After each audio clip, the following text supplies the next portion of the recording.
The East India Company, EIC, also known as the Honourable East India Company and informally as John Company, was an English and later British joint stock company, formed to pursue trade with the East Indies, but which ended up trading mainly with the Indian subcontinent and Qing China.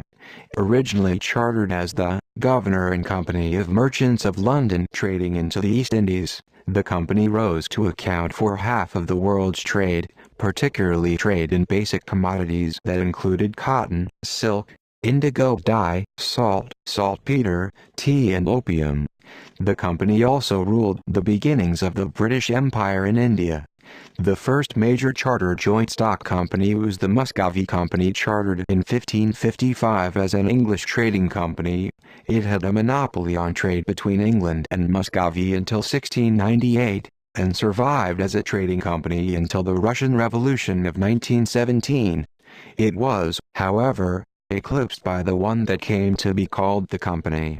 The company received a royal charter from Queen Elizabeth on the 31st of December 1600, making it the oldest among several similarly formed European East India Companies.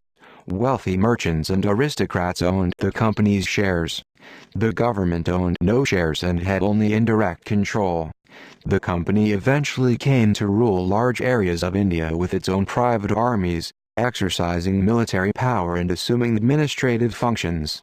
Company rule in India effectively began in 1757 after the Battle of Plassey and lasted until 1858 when, following the Indian Rebellion of 1857, the Government of India Act 1858 led to the British Crown assuming direct control of India in the form of the new British Raj.